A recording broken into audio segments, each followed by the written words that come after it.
सम्राट श्री पार्श्वनाथ भगवान की, वर्तमान शासन नायक वर्धमान महावीर स्वामी भगवान की, परम पूज्य श्रवण कुल तिलक संत शिरोमणि आचार्य भगवान श्री विद्यासागर जी महाराज की, परम पूज्य वर्तमान आचार्य श्री समय सागर जी महाराज की, परम पूज्य गुणायतन प्रणेता भावना योग प्रवर्तक शंका समाधान प्रवर्तक गुरुवर श्री प्रमाण सागर जी महाराज की, परम पूज्य मुनिवर श्री निर्वेक सागर जी संधान सागर जी महाराज की, समस्त मुनि संघ की। शंका समाधान के आज के इस सत्र में आप सभी का हार्दिक अभिनंदन। इससे पूर्व कि हम आज के इस सत्र को प्रारंभ करें, चलते हैं गुरु चरणों में और होते हैं नत इस भाव से कि हमारा जीवन भी बन सके समुन्नत। सभी लोग हाथ जोड़ेंगे, मस्तक झुकाएंगे और मेरे साथ बोलेंगे, हे गुरुदेव नमोस्तु नमोस्तु नमोस्तु। बंधुओं, जैसा कि आप सभी को विदित है कि परम पूज्य गुरुदेव का विदिशा से भोपाल के लिए निरंतर विहार चल रहा था और आज परम पूज्य गुरुदेव सत्संग का मंगल पदार्पण भोपाल के भानपुरा में हुआ है और कल भोपाल का भाल दमकेगा चमकेगा जब परम पूज्य गुरुदेव सत्संग की अमृतवाणी वहाँ बरसेगी और अमृत मंथन सिंचेगा। बंधुओं, गुणायतन एक महनीय कृति परम पूज्य गुरुदेव की प्रेरणा एवं मार्गदर्शन में सिद्ध क्षेत्र समेत शिखर जी में निर्मीयमान है और शीघ्रातिशीघ्र अपना शीघ्रातिशीघ्र पूर्ण होने जा रहा है। आज गुणायतन से गुरुचरणों के अनन्य भक्त श्रीमान अविनाश जी जैन विदिशा से गुणायतन से संबद्ध हुए हैं। मैं उनको आमंत्रित करूंगा कि वे आएं एवं पूज्य गुरुचरणों में नमोस्तु निवेदित करेंगे और आपके सम्मान के लिए मैं आवाज दे रहा हूं अक्षय जी जैन, गुणायतन शिरोमणि संरक्षक, और आपके बाद आपके साथ विनोद जी कामरा, गुणायतन ट्रस्टी।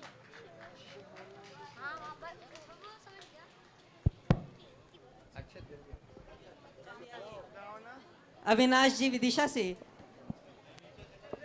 जो आज गुणायतन से संबद्ध हो रहे हैं, ऊपर आ जाइए। और आपके सम्मान के लिए अक्षय जी जैन, गुणायतन शिरोमणि संरक्षक, एवं विनोद जी कामरा, गुणायतन ट्रस्टी।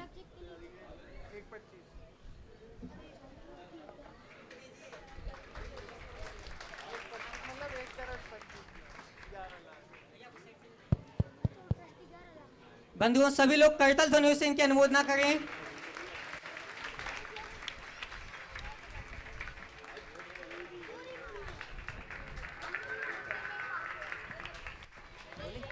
और शंका समाधान में अमृत की वर्षा हो सके और हम सभी समाधान को प्राप्त कर सकें, उसके लिए हम सभी चलते हैं भागीरथ स्वरूप परम पूज्य मुनिवर श्री संधान सागर जी महाराज के श्री चरणों में और नमोस्तु निवेदित करते हुए निवेदन करते हैं कि हे महाराज श्री, आपके माध्यम से इस सत्र को गति प्राप्त हो और समाधान की गंगा यहाँ बहे। नमोस्तु महाराज जी, नमोस्तु। आज का यह सत्र यहाँ प्रारंभ हो रहा है पारस धाम में और इसमें प्रथम प्रश्न के लिए मैं आमंत्रित कर रहा हूँ गुणायतन के ही ट्रस्टी मनोज जी अनामिका बाटलीवाल इंदौर, उनके सुपुत्र और सुपुत्री भी आएंगे, गौतम बाटलीवाल यूएस और डॉक्टर मुस्कान बाटलीवाल। डॉक्टर मुस्कान बाटलीवाल, हाँ डॉक्टर गौतम, हाँ बोलो। नमोस्तु गुरुदेव। मनोज साथ में आ जाओ, बोलो बोलो। नमोस्तु गुरुदेव। गुरुदेव, कहा जाता है कि जैन धर्म भाव प्रधान है एवं कर्म सिद्धांत हमारे धर्म की नींव है। हाँ बोलो। इस दृष्टिकोण के साथ सुख समृद्धि, आगामी भव कल्याण और पुण्यार्जन की आशा में किया गया परोपकार, देव पूजा, दान धर्म इत्यादि क्या स्वार्थ की पूर्ति है? और अगर ऐसा है तो हम निस्वार्थ कर्म सिद्धांत पर विश्वास रखते हुए किस तरह कर्म करें कि? बहुत अच्छा सवाल है। ओम देखिए, स्वार्थ की जो बात आपने की, निश्चित अगर हम प्रारंभिक दृष्टि से देखें तो इस सब में स्वार्थ दो तरह का है। एक स्वार्थ येन केन उपायन अपने हित को साधने का, और दूसरा स्वार्थ औरों के हितों की रक्षा करते हुए अपना हित साधने का। अगर हम धर्म ध्यान आदि अपने आत्मा के कल्याण के लिए, अपने भौतिक और पारमार्थिक जीवन की समृद्धि के लिए करते और उसमें किसी की बाधा नहीं होती, तो वो स्वार्थ भी परमार्थ है। समझ गए? हाँ, लेकिन ये तय है कि मुक्ति पाने के लिए हमें इससे भी ऊपर उठना होगा। मनुष्य के मन में जब तक मोक्ष पाने की भी चाहे तब तक मुक्ति नहीं मिलेगी, वहाँ निष्काम होना होगा। लेकिन भूमिकानुरूप व्यवस्था होती है, इसलिए प्रारंभिक भूमिका में यही एकमात्र आलंबन है और वही धर्म है। श्रीमती रश्मि जैन, भानपुर महिला मंडल, और पूरा महिला मंडल के साथ में एक सवाल और मुस्कान का भी। हाँ। और दे दो। डॉक्टर मुस्कान अपना प्रश्न कर रहे हैं, उसके बाद में भानपुर महिला मंडल श्रीमती रश्मि जैन उनकी ओर से प्रश्न करेंगी। ओ, पहुंचा दो। हाँ, बोलो। स्विच ऑफ नहीं करो। नमोस्तु गुरुदेव, नमोस्तु गुरुदेव, नमोस्तु गुरुदेव। गुरुदेव, हम सुनते हैं ऑरा, वेव्स, वाइब्स होती है जगह से, तो मैं जानना चाहती हूँ कि हमारी सकारात्मक सोच से किसी जगह का ऑरा चेंज होता है या किसी जगह के ऑरा की वजह से हमारे सोच में सकारात्मकता आती है? बहुत अच्छा सवाल। देखिए, सबसे पहले ऑरा है क्या, ऐसे समझ।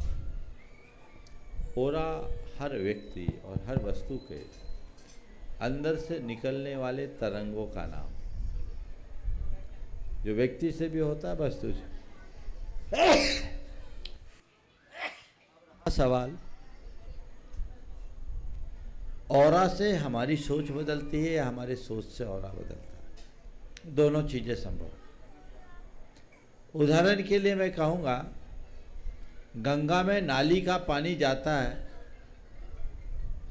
तो नाली का पानी गंगा जल बन जाता है। मेरी बात को थोड़ा ध्यान से समझना।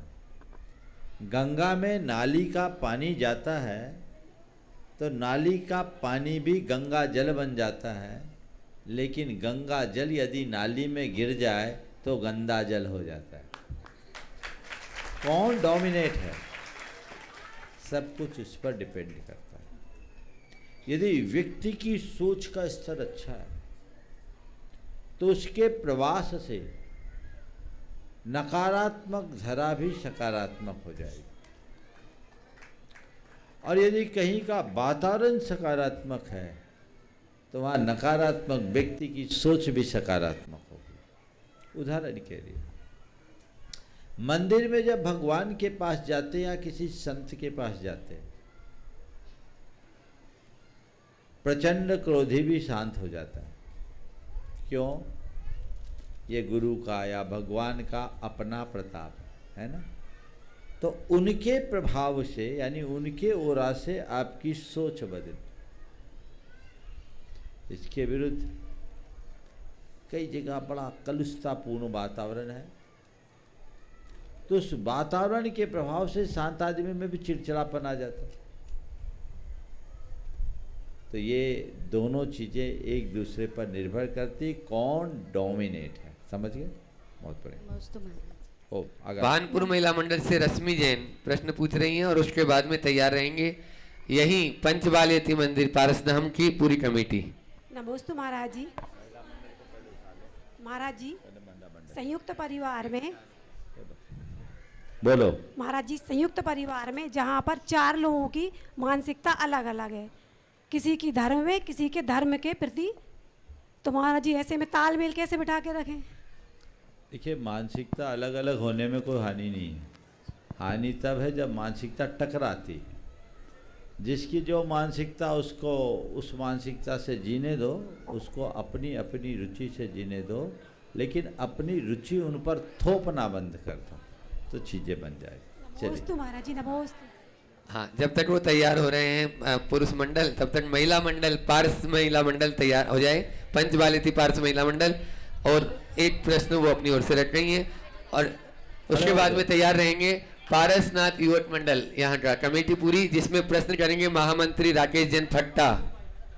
चलिए बोलिए ओम ओम ओम, बोलो ओम ओम। हाँ, प्रश्न ओम। शुरू करें आप। हाँ, बोलो बोलो। महाराज श्री हमारे पूरी पारस धाम महिला मंडल की तरफ से सबको बहुत बहुत नमोस्तु। इक्षामी महाराज जी, इक्षामी महाराज जी। बोलो तो। महाराज श्री हमारा महिला मंडल हमेशा सामाजिक धार्मिक आदि कार्यों में बहुत बढ़ चढ़कर कार्य करता है, किंतु एक समय बाद हमारा मंडल छिन्न भिन्न हो जाता है। तो मुनिश्री हम ऐसा क्या करें कि हमारा महिला मंडल हमेशा संगठित रहे और धर्म कार्यों में और समीक्षा करो किस कारण से छिन्न भिन्न होता है, और जिन कारणों से छिन्न भिन्न होता है उसका निवारण कर दो, उन कारणों को छिन्न भिन्न कर दो, सब ठीक हो जाए। महाराज जी आप आशीर्वाद दो, सब एक आशीर्वाद। चलिए हाँ, मंदिर कमेटी उसमें प्रश्न कर रहे हैं महामंत्री राकेश जी फट्टा, और उसके बाद में तैयार रहेंगे विद्या सुधा पाठशाला पारसधाम। परम पूज अच्छा। महाराज श्री तीनों महाराज श्री के चरणों में बारंबार नमोस्तु नमोस्तु नमोस्तु। सभी महाराज जियों को इक्षामी इक्षामी एक काम कर लो, सब लोग एक साथ और नमोस्तु बोल लो तो। नमोस्तु महाराज। हाँ, आप सीधे सवाल करना ताकि और लोगों को समय मिल सके। वो बोलिए। नमोस्तु बोलेंगे या तो उनका प्रश्न अब स्वीकार नहीं होगा। चलो बोलो। हाँ, महाराज श्री हमारा धन्यवाद कि आज हमें आपके दर्शन यहाँ मिले पारसधाम में। महाराज जी हमारा एक प्रश्न है कि श्री जी के बिहार की सही विधि क्या है? हम श्री जी के नगर बिहार की सही विधि क्या है? हम साल में 2 बार हमारे यहाँ श्री जी का बिहार करवाते हैं, लेकिन एक समस्या आती है महाराज जी, हर व्यक्ति ये चाहता है कि हमारे घर के सामने श्री जी आ जाएं, और वो यहाँ मान लीजिए हम 6वीं मंजिल पे रह रहे हैं और हम कोशिश कर रहे हैं हमारे दरवाजे के सामने श्री जी आए, तो वो संभव नहीं होता। इस बीच में कमेटी को जो है लोग व्यक्तिगत रूप से भला बुरा कहते हैं, तो उसी ठहराते हैं, तो हमारी इसमें क्या भूमिका होना चाहिए? अच्छा प्रासंगिक सवाल आपने पूछा। ओ बच्चे शांति। चलो पहले बच्चों का उत्तर दे देता हूँ, बैठ जाए जल्दी से। बोलो तुम लोग अपना सवाल करो जल्दी से।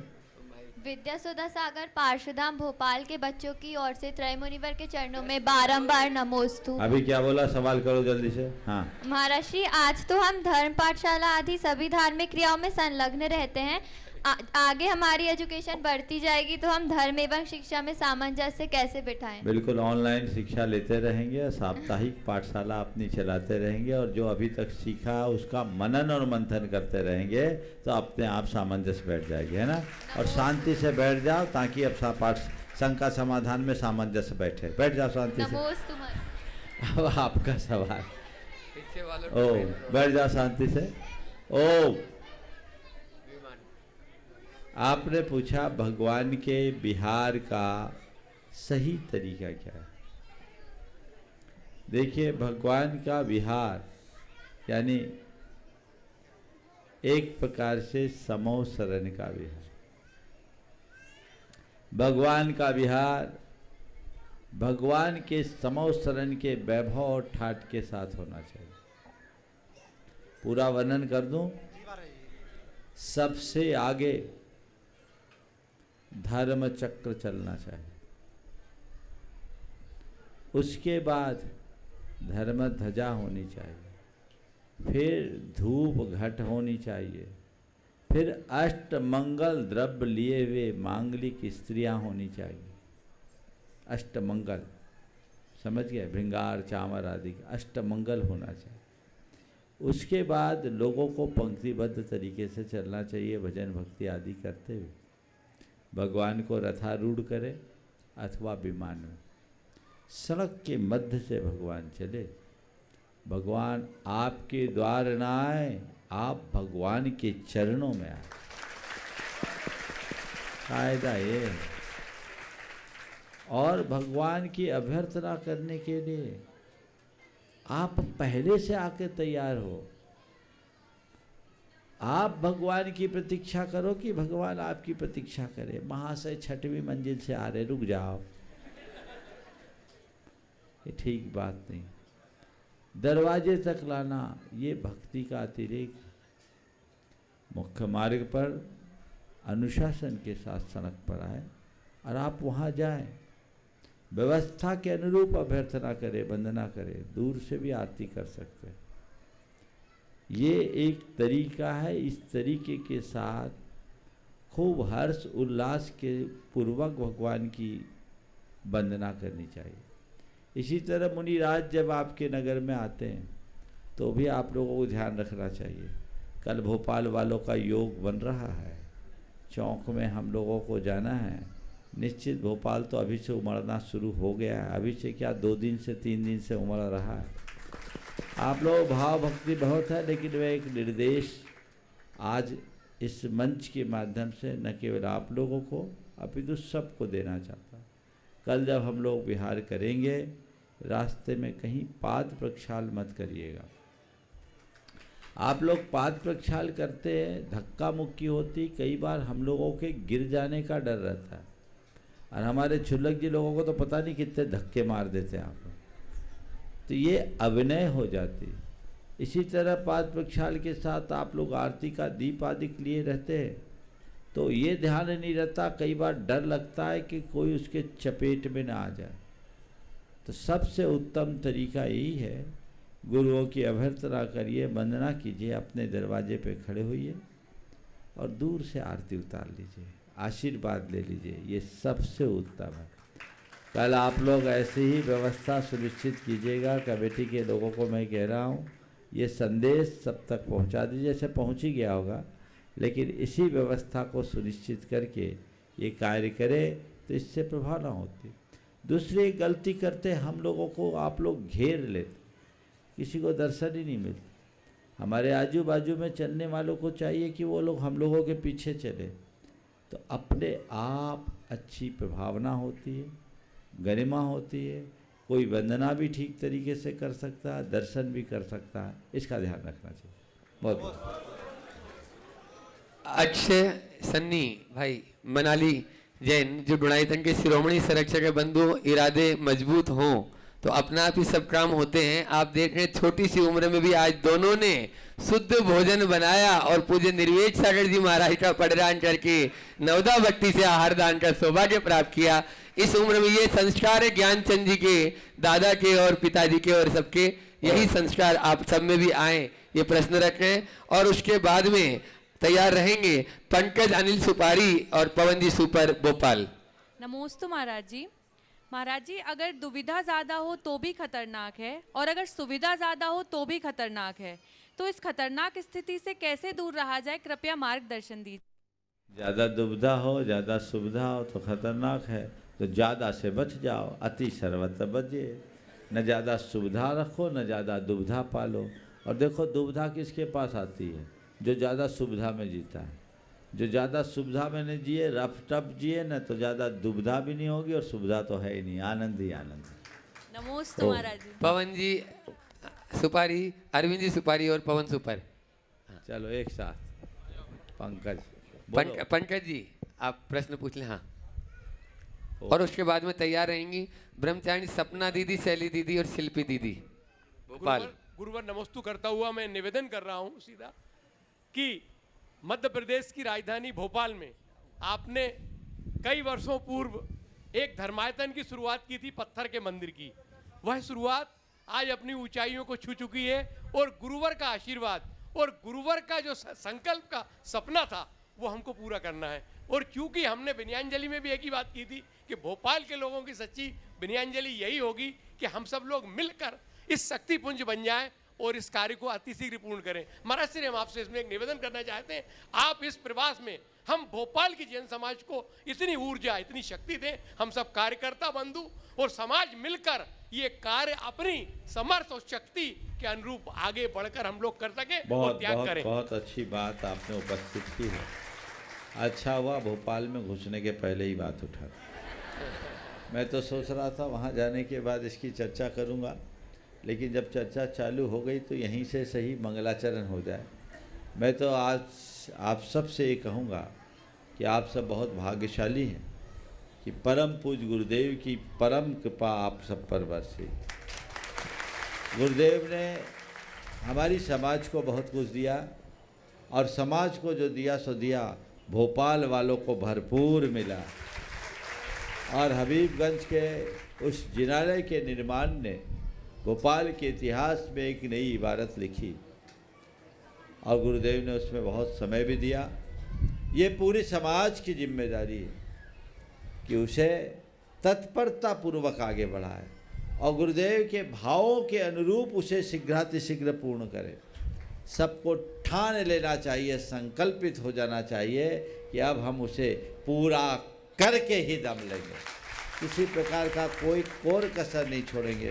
और भोपाल की जैन समाज हर अर्थ में समर्थ है, कहीं से पीछे नहीं है। हमेशा समाज ने अपनी उदारता का परिचय दिया है, इस प्रसंग में भी अब और उदारता और तत्परता का परिचय देते हुए इसे पूरा करना चाहिए। सबको मिलजुल करके इस योजना में जो भी बातें अभी अधूरी है उसे पूरा करना चाहिए। बैठ के जब बातचीत होगी तब आगे बात करेंगे। ऐसे भी आप सब लोग लगे हुए तो हैं ही, विभिन्न माध्यमों से इसे सबको मिलजुल करके पूरा करना है। बोलो। परम पूज्य महाराज श्री ने हम लोग जो कल मंगल अगवानी करने पूरा भोपाल का जैन समाज पलक पावड़े बिछाए इतने समय से इंतजार कर रहा था, और परम पूज्य गुरुदेव का हमें एक आशीर्वाद और मार्गदर्शन भी मिला। हम सभी भोपाल वासियों से इस मंच के माध्यम से आग्रह करते हैं कि बिल्कुल अनुशासन में एक गरिमापूर्ण अगवानी में हम सब लोगों को शामिल होना है। जैसा कि गुरुदेव ने बताया है उसी के अनुरूप हमको चलना है। सारे कार्यकर्ता, सारे पदाधिकारी, सारे समाजजन, हम सब लोग आज ये संकल्प लें कि हमें कल एक ऐतिहासिक अगवानी करना है। सभी लोगों से निवेदन है कि इस ऐतिहासिक अगवानी में सभी लोग शामिल हों और बढ़ चढ़ के हिस्सा लें। बोले परम पूज्य गुरुदेव मुंजल प्रमाण सागर जी महाराज की जय। तीनों दीदियां अपना प्रश्न रख गई और उसके बाद में गुणायतन ट्रस्टी प्रकाश सोनम जैन सूची सेवनिया। त्रैमुनि राजों के चरणों में नमोस्तु, छुल्लक जी के चरणों में इच्छामि।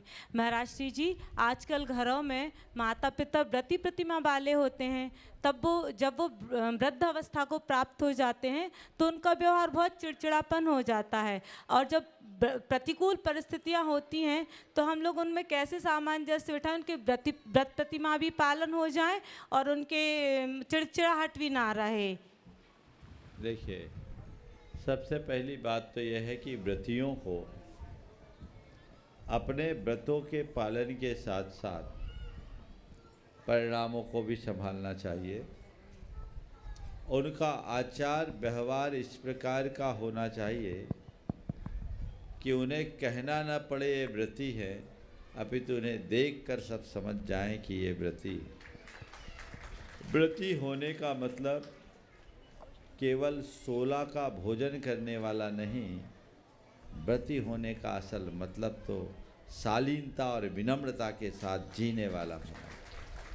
तो हर व्रती को अपने व्रतों की छाप पूरे परिवार पर छोड़नी चाहिए। अपना आचार व्यवहार इस प्रकार का करना चाहिए कि परिवार के हर सदस्य के हृदय में उस व्यक्ति के प्रति अपार श्रद्धा हो जाए और वो उन्हें अपना आदर्श मान ले। यदि ऐसा करेंगे तो बहुत फर्क पड़ेगा। मैं ऐसे अनेक व्रतियों को जानता हूँ जिनके लिए परिवार पूजता है। एक महानगर में एक युवक तो बोलता है उनके पिताजी व्रती, माँ नहीं, लेकिन बेटे और बहुएं अपने पिता की ऐसी सेवा करे कि पूछो मत। और क्या बोलता है, बोले महाराज हमारा सौभाग्य है कि मेरे घर में व्रती है। लोग तो व्रतियों को सत्कार करने के लिए इधर उधर जाते हैं, आप लोग बोलते हैं व्रती की सेवा करने से साता बेदनी का बंद होता है। हमारे घर में तो पुण्य का मूल स्रोत है।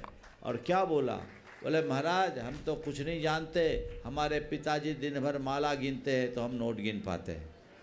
ये उनके पुण्य का प्रताप। और बहुत शांत, तो शांत स्वभावी व्यक्ति का सर्वत्र समादर होता है।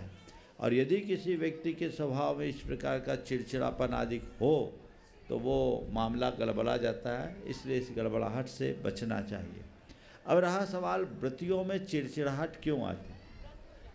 वृद्धावस्था में बता रहा हूँ, वो वृद्धावस्था में नहीं, उसकी एक वजह है। उसमें परिवार के अन्य लोग भी कहीं ना कहीं शामिल हैं, वो भी दोषी है। जीवन भर उनने अपने आश्रित अपने व्रतों का पालन किया। अब जब शरीर में शिथिलता आ जाती है, व्रतों के पालन में दिक्कत आती है, परिवार के दूसरे सदस्य उसमें सहायक नहीं बनते, और जब सहायता नहीं मिलती तो उनको लगता है कि मेरे जीवन का बहुत बड़ा धन मेरे हाथ से जा रहा है, क्योंकि व्रतियों के व्रत ही उनकी सबसे बड़ी संपत्ति है। अब किसी की संपत्ति लूटती दिखेगी तो चुपचाप बैठेगा क्या? बोलो, तुम्हारी संपत्ति कोई लूट ले तो तुम उसको चुपचाप उसको पीठ थपथपाओगे, चुपचाप देखोगे। स्वाभाविक है कि कोई तुम्हारी संपत्ति लूटेगा तो तुम्हारे मुख से चीख पुकार निकलेगी, तुम प्रतिकार करोगे। तो यही एक स्वाभाविक प्रतिक्रिया व्रतियों के द्वारा हो जाती है। जब उनके व्रतों के निर्बाध पालन में बाधा होने लगती है, परिवार के लोगों का अपेक्षित सहयोग नहीं मिलता, तो स्वभाव कुछ चिड़चिड़ा हो जाता है, इसलिए भी गड़बड़ होता है। तो परिवार के लोगों को चाहिए कि घर के व्रतियों का पूर्ण सहयोग करें, और ठीक ऐसा मान करके कि ये तो हमारे साता बेदनी के बंध का कारण, ये मेरा परम धर्म है, मैं व्रती नहीं बन पाया, कम से कम जो व्रती है उनके व्रतों को निभा दूं, इसमें मेरा उद्धार हो जाए। अगर ऐसा हो तो होगा। फिर कुछ चीज़ें उम्र सुलभ है। आपने बोला व्रतियों को वृद्धावस्था में चिड़चिड़ाहट होती है, क्या अव्रतियों में चिड़चिड़ाहट नहीं होती? बोलो, कौन बुढ़ा है जो चिड़चिड़ाता नहीं है? वृद्धावस्था है ही ऐसी चीज। अरे गाड़ी पुरानी होगी तो चेचू चेचू तो होगी, चरमराएगी, ये तो स्वाभाविक है। वृद्धावस्थागत स्वाभाविक दुर्बलता है। तो जैसे छोटे बच्चों की नादान हरकतों को बच्चा मानकर हम नज़रअंदाज कर देते हैं, क्योंकि इसमें समझ नहीं है। इसलिए चलो ठीक, ऐसी बुजुर्गों की भी ऐसी प्रवृत्तियों को ये मानकर नज़रअंदाज कर देना कि अभी इनमें शक्ति नहीं है, हो गया। और याद करो कि आज हमारे बुजुर्ग हम पे चिड़चिड़ा रहे हैं। हमने अपने बुजुर्गों की, जब हम बच्चे थे तो क्या किया, कितनी बार उनको लात मारी, कितनी बार उनकी गोद गंदी की, वो उनने हमारे लिए झेला कि नहीं झेला। अब उसी का प्रतिदान देने का मौका आया है, और अपने बचपन को याद करके बुजुर्गों को आखिरी सांस तक दे। नमोस्तु महाराज। प्रकाश सोनम जैन के बाद तैयार रहेंगे आनंदी जैन जी, न्यूज भोपाल। महाराज जी कहते हैं stay away from negative people, because अगर हम नेगेटिव लोगों के साथ रहते हैं तो हमारी positive energy slowly negative energy में कन्वर्ट होने लगती है, और नेगेटिविटी एक स्लो पॉइजन होता है। और जब हमारे अपने ही नेगेटिव हो जाएं तो इस सिचुएशन में हमें क्या करना चाहिए और उनसे कैसे डील करना चाहिए। और एक चीज़ और, एक ही तो हो जाए पहले। चलो बोलो, जल्दी से बोलो। महाराज जी कुछ लोग, मेरे से किसी ने पूछा कि कुछ लोग आपको पसंद क्यों नहीं करते, तो मैंने कहा मैं इंसान हूँ, पैसा नहीं जो सबको पसंद आ जाऊँ। तो महाराज जी आज के ज़माने में पैसे से बढ़कर और क्या क्या होता है? चलिए, अनुमति तो एक सवाल की थी, आपने एक और झटक लिया है ना। देखिए, सबसे पहली बात कि जब अपने ही लोगों में नेगेटिविटी हो तो हमें क्या करना चाहिए, हमें उसे पॉजिटिव लेना चाहिए, और ये सोचना चाहिए कि चलो अपनों की ही नेगेटिविटी है, गैरों की नहीं, इनकी नेगेटिविटी को हम झेल लेंगे तो सबकी नेगेटिविटी झेलने में समर्थ हो जाएंगे। ऐसा क्यों नहीं कर सकते? कर सकते हैं कि नहीं करते? तो उनके प्रति हम अपने दृष्टिकोण को सकारात्मक बनाने की कोशिश करें। व्यक्ति को बदल पाना हमारे हाथ में नहीं है, पर व्यक्ति के प्रति अपने दृष्टिकोण को बहुत आसानी से बदला जा सकता है, जो हमें बदलना चाहिए। ओ नमस्ते महाराज। आनंदी जैन जी, न्यूज भोपाल। और उसके बाद में तैयार रहेंगे श्वेता राजेश जी जैन, पारस होम्स भोपाल, जो डुणायतन की ट्रस्टी भी हैं। महाराज जी नमोस्तु। महाराज जी, क्या सुख और दुख दोनों आत्मा के ही स्वभाव हैं या ये संयोगों के अधीन है? महाराज जी एक क्वेश्चन और था कि किसी एक ही बहुत लंबी है ना। अच्छा, उसका दूसरा सवाल का तो उत्तर दिया नहीं मैंने। क्या था सवाल उसका? हाँ, पैसे कोई सब कोई पसंद करते हैं। अब होल्ड रखो, फिर बताएंगे। हाँ बोलो। महाराज जी, सुख और दुख ये स्वभाव है आत्मा के कि या ये संयोगों पे निर्भर करता है? देखो, सुख और दुख है क्या? सु और ख से सुख बना और दु और ख से दुख बना। ख का अर्थ होता है इंद्रिय। जो हमारी इंद्रिय चेतना को सु यानी अच्छा लगे उसका नाम सुख, और ख जो हमारी इंद्रिय चेतना को दुह यानी बुरा लगे वो दुख। तो हमारी इंद्रिय चेतना को चीज़ें अच्छी भी लगती, बुरी भी लगती, और क्या अच्छी लगती क्या बुरी लगती है ये बाहर की चीज़ों पर निर्भर नहीं, हमारे मन की परिणति पर निर्भर है। समझ गए? अगर हमारी मानसिकता अच्छी होती है तो बुरी चीज़ भी हमें अच्छी लगने लगती है, और मानसिकता बुरी होती है तो अच्छी चीज़ भी बुरी लगने लगती है। तेज भूख लग रही हो, मन में प्रसन्नता हो, घर में खाना तैयार नहीं हुआ तो रूखी रोटी भी रसगुल्ले से ज़्यादा आनंद देती कि नहीं देती? बोलो, अनुभव है ना? बिल्कुल। हाँ, तो फिर रोज़ रूखी रोटी खा लो। और किसी दिन मुंह में रसगुल्ला है और मोबाइल पर मैसेज कोई अशुभ समाचार का आ गया, बोलो रसगुल्ला से सुख मिलेगा? नहीं मिलेगा। रसगुल्ला का रस गोल होगा कि नहीं? तो क्या हुआ? ये सुखानुभूति या दुखानुभूति भी चीज़ों पर निर्भर है कि अपने मन की परिणति पर? बोलो। मन की परिणति। तो मन की परिणति अच्छी है तो मनुष्य सुख दुख दोनों से ऊपर उठ जाता है। सुख और दुख दोनों हमारे मन की कल्पना है। संयोग न सुख देते हैं न दुख देते हैं, संयोग तो महत् संयोग है। हमारा ज्ञानी मन अनुकूल संयोगों में सुखी होता है और प्रतिकूल संयोगों में दुखी हो जाता है। यदि हमने मन को संभालने की क्षमता विकसित कर ली तो प्रतिकूल में भी प्रसन्नता रख सकते हैं, अनुकूल में भी स्थिरता रख सकते हैं। दोनों चीज़ें हमारे मन के ऊपर निर्भर करती हैं। महाराज जी, मनोबल अगर अच्छा होता है तो फिर मुहूर्त की हम लोग क्यों बात करते हैं? अगर जिनका मनोबल कमज़ोर होता उनके लिए मुहूर्त है। देखा क्यों? तुमने पूछा क्यों? यानी कहीं न कहीं तुम्हारा मनोबल कमज़ोर है।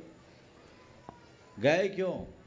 जब मनोबल अच्छा है तो मुहूर्त पूछने की ज़रूरत ही नहीं है। अगर तुम पूछ रहे हो तो बिना मुहूर्त के काम मत करना, क्योंकि तुमने पूछ के अपना प्रमाण प्रस्तुत कर दिया कि मेरा मनोबल कमज़ोर है। चलिए। नमस्ते। श्वेता राजेश पारस होम्स भोपाल गुणायतन ट्रस्टी, और उसके बाद में तैयार रहेंगी श्रीमती रितु जैन पारस धाम।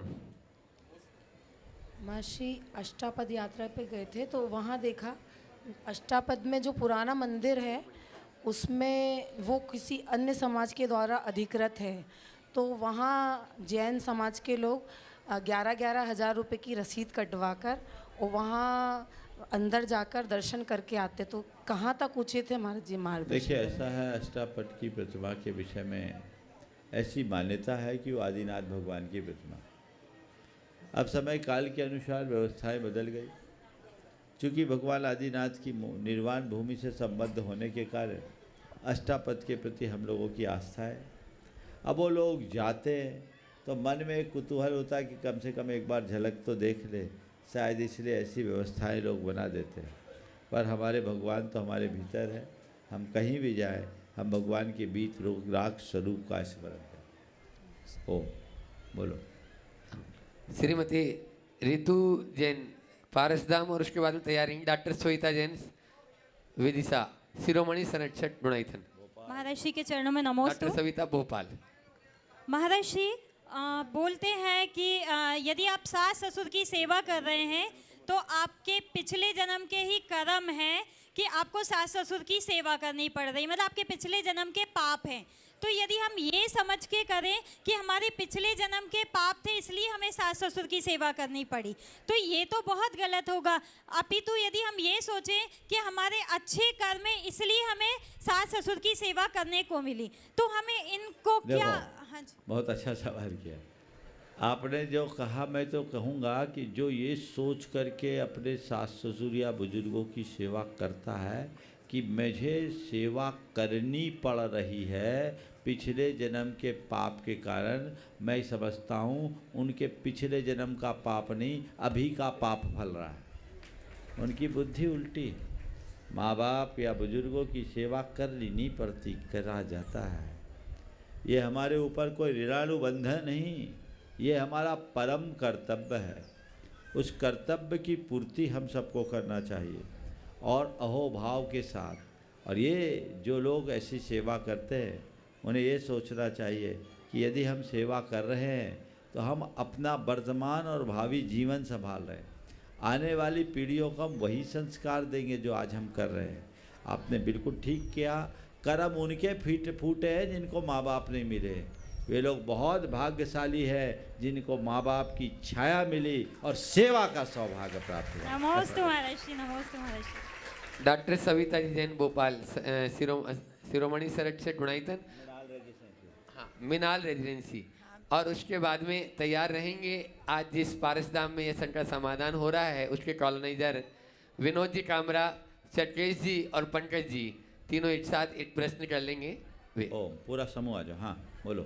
महाराज जी, हम मिनाल रेसिडेंसी की संयोजिका ग्रुप है। जैसा कि आपका मानना है कि हम इलेक्शन नहीं होना चाहिए, तो हम उसी के अनुसार हमारा महिला मंडल चल रहा है। इसमें कोई इलेक्शन नहीं होता, कोई अध्यक्ष नहीं, कोई सचिव नहीं। जिसमें जो प्रतिभा है वो अपनी प्रतिभा के अनुसार अपना सहयोग देता है। और फिर भी जब हम सब मिलकर कार्य करते हैं तो ईर्ष्या, अहम और होड़ के कारण कहीं ना कहीं थोड़ी सी टकराहट होती है। उसको दूर करने के लिए क्या करना होगा? देखो ये तो बीमारी है नहीं, और आप डॉक्टर हो। डॉक्टर अच्छे से जानता है कि बीमारी का इलाज करना पड़ता है। नहीं, इसका इलाज आप तो बता। कोई है ही नहीं। अब ये बीमारी सब में ईर्ष्या, अभिमान, द्वेष, ये सब चीज़ें होती।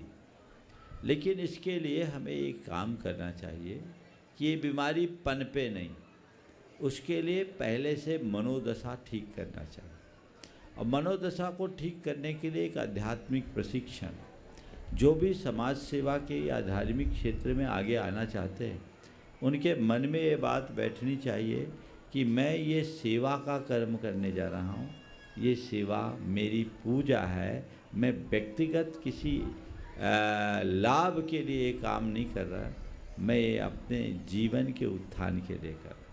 तो ये सोच मन में आए। दूसरी बात, ईर्ष्या कब पैदा होती है? जब हम दूसरों को कमतर आंकना चाहते हैं या दूसरों से आगे बढ़ना चाहते हैं। यदि हम दूसरों को आगे बढ़ाने की सोच विकसित कर ले, ईर्ष्या खत्म हो जाएगी। और अभिमान कब आता है?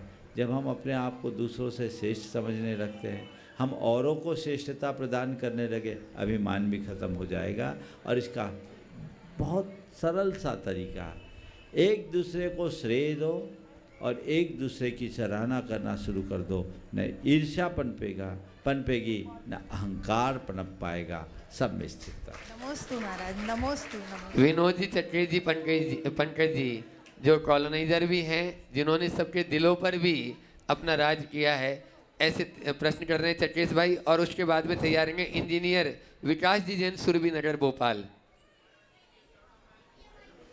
चटकेश भैया। महाराज जी के चरणों में नमोस्तु करते हुए, महाराज जी हमारी जिज्ञासा है कि आज के जैन श्रावक सभी निर्गन साधु को गुरु मानते हैं, जबकि हर समस्या पर हर साधु का अपना अपना मत है। तो हम जैन श्रावक किस बात को अपनाएं, किस तरह से उसको लें? देखो, बीमार पड़ते हो तो डॉक्टर के पास जाते हो, बोलो। जी सर। जी महाराज। एक से एक सुपर स्पेशलिस्ट तुम्हारे भोपाल में है कि नहीं? जी महाराज। है ना? और डॉक्टर, सब डॉक्टर का प्रिस्क्रिप्शन एक होता है क्या? अलग अलग होता है। लेकिन जब 4 डॉक्टर के पास तुम जाते हो, प्रिस्क्रिप्शन अलग अलग होता, कंफ्यूजन होता, तो क्या करते हो? जो सबसे बड़ा होता है उसकी मान लेते महाराज। नहीं, अपनी फैमिली डॉक्टर से कंसल्ट लिया। आप वही मैं तो तुम्हारे यहाँ कितने ही डॉक्टर हो, एक फैमिली डॉक्टर होना चाहिए कि नहीं होना चाहिए? इसी तरह कितने भी निर्गंथ हो, तुम्हारे फैमिली के गुरु होने चाहिए और उनका मत ही आखिरी मत मानना चाहिए। नमोस्तु महाराज। जिसका अपना गुरु होगा उसका मार्ग सुरक्षित होगा, और जो जने जने के चक्कर में लगेगा वो ढुलता ही रहेगा, कंफ्यूजन होगा। ये तो स्वाभाविक है, किसी भी बात पर सब में एक मत नहीं होती। सब अच्छे के लिए कहते हैं, लेकिन मेरे लिए क्या अच्छा है, इस दुविधा के निवारण के लिए वही प्रक्रिया अपनानी चाहिए जो बीमारी के समय फैमिली डॉक्टर्स को परामर्श लेकर करते हैं। इंजीनियर विकास जी जैन, सुरभि नगर। और उसके बाद में तैयार रहेंगे आबा जितेश जैन, जेके जैन, भोपाल। हाँ, डॉक्टर अनुपम जी जैन, इंदौर। यदि आगे हों तो मंच की ओर आ जाएं। डॉक्टर अनुपम जी जैन और अभय जी गोयल, पूर्व जस्टिस, यदि वो भी आगे हो तो। चलो रितेश, हाँ लो माइक। विकास जी जैन। ओ पहले से तैयार रहो। अगला नाम आबा जितेश जैन, जेके जैन। अगला, हाँ अगला नाम। हेलो हाँ। महाराज उसके जी, बाद बोलो अगला नाम। हाँ, श्रीमती सुषमा जैन, खुरई।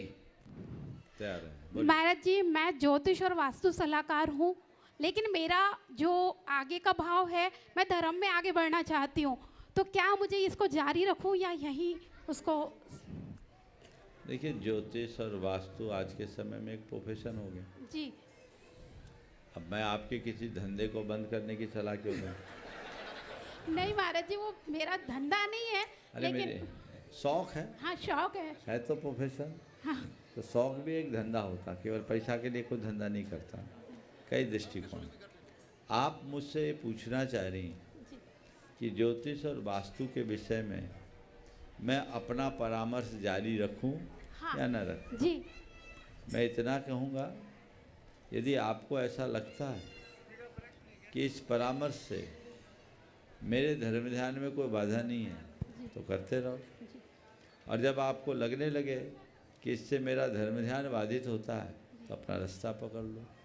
दूसरों का ज्योतिष बताने वाले खुद के भविष्य को जरूर ध्यान में रखें। प्राय ऐसा होता है कि दूसरों को तो सब बता देते हैं, खुद का मामला महाराज जी गड़बड़ हो यही है कि जाता है। व्यस्तता इतनी हो जाती है कि अपने नियमों में शिथिलता हाँ, आने लगती है। वही तो बता रहा इसीलिए हूँ। मैं आपको एक घटना बताता हूँ। बहुत पहले दैनिक भास्कर समूह से वाह जिंदगी आहा जिंदगी एक पत्रिका निकलती, अब निकलती कि नहीं निकलती नहीं मालूम, निकलती। पहले मैं इसे नियमित पढ़ता था, करीब 15 बरस पहले तक। उसके एक अंक में एक अंक था ज्योतिष अंक। उसमें निकला कि अलवर के राजा को अंग्रेज़ों द्वारा एक उपाधि दी जाती थी, एम्पायर ऑफ इंडिया। तो ये उपाधि मुझे मिलेगी कि नहीं मिलेगी, इसका पता करने के लिए लोगों ने सलाह दी कि बॉम्बे का एक बहुत बड़ा ज्योतिषी है, उससे सलाह ली जाए। वो ज्योतिषी बहुत पहुंचा हुआ ज्योतिषी था। अब लोगों की सलाह से या लोगों ने सलाह करके उसे बुलवा लिया, और वो स्पेशल सैलून से चल के आया। ट्रेन में जो सैलून वाला डब्बा होता, चल के आया राज की अतिथि बनकर। जब आया, राजा ने कह दिया कोई उसको रिसीव करने नहीं जाएगा, कोई उसको रिसीव करने नहीं जाएगा। ठीक, अकेले आया, पूछता पाछता राजा के पास खबर पहुंच भेजी गई। दरबार में आया, राजा ने पूछा आप यहाँ क्यों आए? बोला आपका भविष्य बताने के लिए मुझे बुलाया गया। बोला मेरा भविष्य बाद में बताना। राजा ने क्षोभ दिखाया, गुस्सा दिखाया और कहा इनको कैद कर दो। उसको जेल में बंद कर दिया। एक दिन राजा टहलते टहलते गया तो मिल गया। बोला आप यहाँ क्यों आए?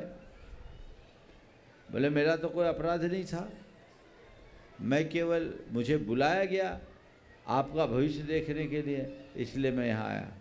तो राजा ने कहा भैया मुझे तो यही समझ में नहीं आया, तुम मेरे भविष्य देखने के लिए तो यहाँ आ गए कि मैं एम्पायर ऑफ इंडिया बनूंगा कि नहीं बनूंगा, तुझे अपना भविष्य क्यों नहीं दिखा? कहीं मैं जेल तो नहीं चला जाऊँ? समझ गए? तो ये बात भी हमें समझकर चलना चाहिए। मैं समझता हूँ इस उत्तर में आपका उत्तर आ गया। महाराज जी लेकिन जो फीस आती है वो मैं दान में ही देती हूँ, मैं अपने पास नहीं रखती हूँ। मैं उसकी बात नहीं कर रहा हूँ। मैंने क्या कहा, अपना हित अगर बाधित हो तो अपने आप को रिजर्व करो। आगे। नमस्ते महाराज जी। आबा जितेश जैन, भोपाल। हो गया? हाँ, उनका हो गया। उसके बाद में तैयार रहेंगे श्रीमती सुषमा जैन, खुरई। नहीं है। यहाँ उपस्थित है? नहीं है। अगला बोलो। श्रीमती राकेश इंदु कटनेरा, भोपाल, जिनके नाम बोल रहे हैं नहीं उपस्थित है। श्रीमती रागिनी जैन, पारसनाथ धाम, भोपाल, पारस धाम, सब रागिनी जैन एब्सेंट है। अगला जब तक पूज्य महाराज श्री जी चरणों में अपन महाराज का निवेदन करते हैं, जिनके नाम बोले वो तैयार रहे तो देख लो। एक आध नाम बोल दो, कोई नहीं है तैयार। हाँ, श्रीमती राकेश कल्पना फट्टा, मुंगावली। चलो महाराज जी पहले सवाल करेंगे। पहले महाराज जी का माइक ठीक करो भाई। माइक ठीक कर।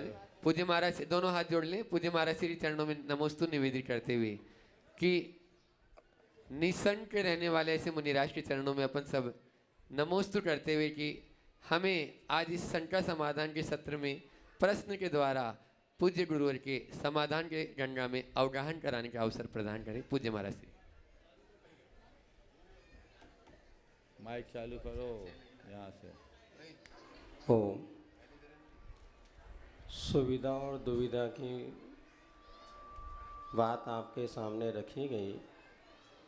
अब थोड़ी सी दुविधा अपने पैतृक गांव को, शहरों को छोड़ कर के महानगरों में आने वालों के सामने भी बहुत बड़ी समस्या है।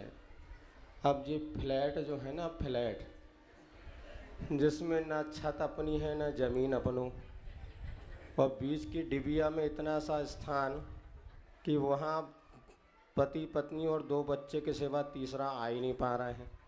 अब आप कहते हैं माता पिता की सेवा कर, तो कहाँ से करें? उनके रखने की जगह ही नहीं है। अब कई लोगों का मन है किंतु व्यवस्था ऐसी है, फिर भी इन सब परिस्थितियों के बीच में रहते हुए भी हम अपने माता पिता का, जो लोग दूर आकर के बस गए, कैसे उनकी सेवा करें? यहाँ स्थान नहीं और वहाँ वो लोग जा नहीं सकते, फिर भी माता पिता की सेवा का भाव है, तो क्या कर सकें? कृपया समाधान करें। महाराज जी ने बहुत ही प्रासंगिक बात उठाई। ये बात सही है कि आज लोगों को पढ़ाई लिखाई, नौकरी पेशा अथवा व्यापार धंधे के निमित्त अपने गांव, कस्बों, शहरों से अन्यत्र जाना पड़ रहा है, और हम इस प्रवास को रोक भी नहीं सकते।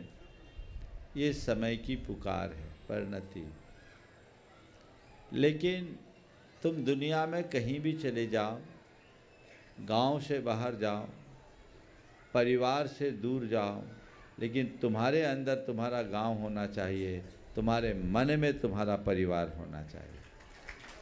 यदि हृदय में तुम्हारा घर परिवार है, तुम्हारा गांव शहर है, तो दूर जाकर के भी तुम पास रहोगे, और यदि हृदय में नहीं है तो पास में भी दूर रहोगे। तो सबसे पहली बात कि अपने मन में वो भाव बनाए रखना चाहिए। रहा सवाल अब माता पिता को साथ रखने का, माता पिता को साथ रखना अपनी प्रायोरिटी होनी चाहिए।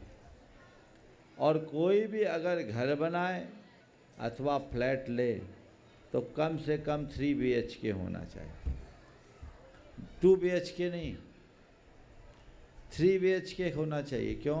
कम से कम एक अपने लिए, एक बच्चों के लिए, एक माँ बाप के लिए, और अगर देखा जाए तो मैं तो कहूँगा 4, एक अतिथि के लिए। ये होनी चाहिए, ये व्यवस्था कीजिए। अन्य स्थानों में कटौती कीजिए।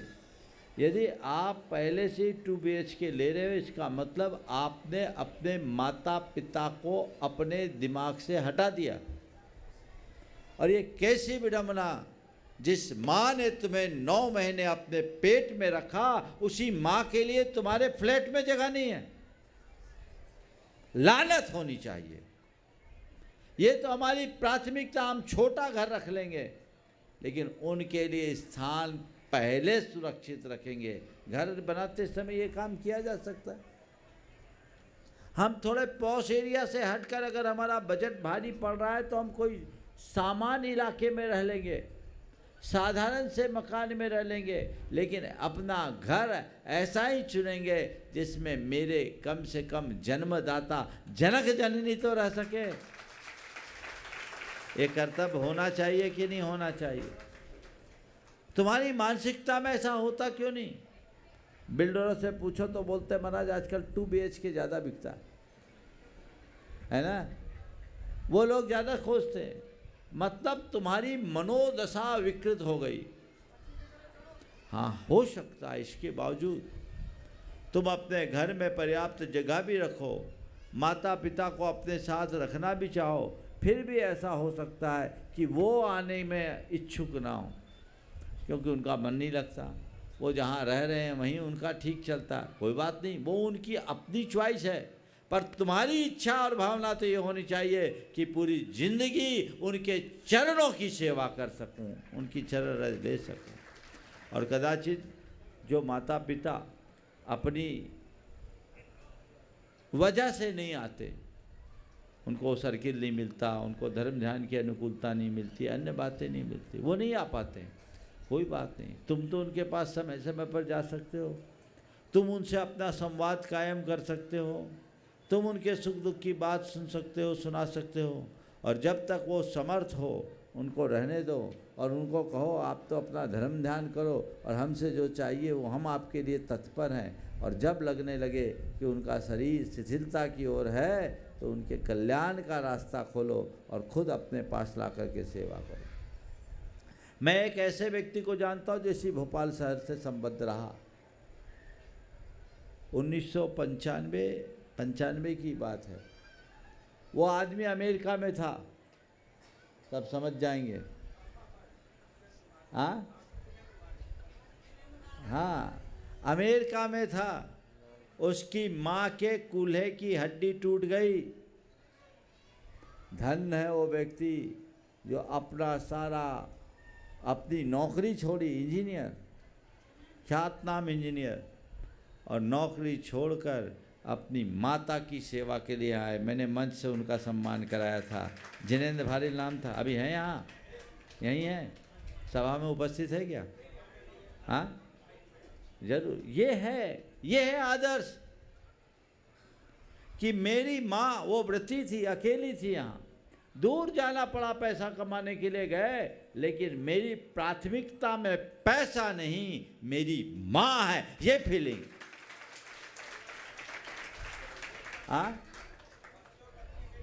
वो सब पूरा परिवार, ज़्यादा व्याख्या मत करवा, उतनी बात जितना प्रयोजनी बोल दो, पूरी जन्म पत्री मत खुलवा। लेकिन ये एक दृढ़ता, एक इतना बड़ा संदेश है, क्या ऐसा अनुकरण नहीं कर सकते? आज भी ऐसे लोग हैं। अमेरिका में रहकर, अमेरिका में रहने वाला बेटा ऐसा कर सकता है, पर कैसी विडंबना है कि बाजू में रहने वाले बेटे को आज परवाह नहीं है। ये सब कलयुग का प्रताप है, इनके प्रति बहुत गंभीरता से विचार करने की ज़रूरत है, ध्यान देने की ज़रूरत है। जो अपने माता पिता के ऋण को स्वीकार नहीं करता वो अपने जीवन में कुछ नहीं कर सकता। जल्दी से बोलिए आखिरी सवाल। पुष्पेंद्र जी जैन, पत्रकार, पूर्व पार्षद। नमोस्तु महाराज जी, नमोस्तु महाराज जी, नमोस्तु इच्छा भी महाराज जी। महाराज जी, आज प्रायः महिलाओं की साड़ी और पुरुषों की दाढ़ी विलुप्त तो होती जा रही है, तो ऐसे में महिला की साड़ी तो बिल्कुल नहीं चल रही है और दाढ़ी इतनी रख ली गई है कि पता नहीं चलता कि जैन है कि अजैन है, पंजाबी है, मुस्लिम है। क्या बोलूं, मैं तो महिलाओं को इस बात के लिए धन्यवाद देता हूं कि पुरुषों ने धोती बहुत पहले छोड़ दी, आज भी आप लोग साड़ी संभाले हुए। अब ये समय काल के अनुरूप एक बदलाव है, इस बदलाव को हम नकार नहीं सकते। कोविड के बाद आप लोगों को परिधान में बहुत बड़ा परिवर्तन है, पर मैं एक ही पंक्ति में इस बात का समापन करूंगा, आप जो भी पहनिए ध्यान रखना, आप कपड़े मर्यादा के लिए पहनते हैं, ऐसे कपड़े मत पहनिए जिससे मर्यादा का हनन हो। आज के सत्र को यहीं पर विराम। बोलिए परम पूज्य आचार्य गुरुवर श्री विद्यासागर जी। कल प्रातःकाल हम लोग यहाँ से 6 बजे निकलेंगे और जो आपका कार्यक्रम आप सबको सुनिश्चित किया गया है उस अनुरूप यहाँ से हम लोग कल पहुँचेंगे।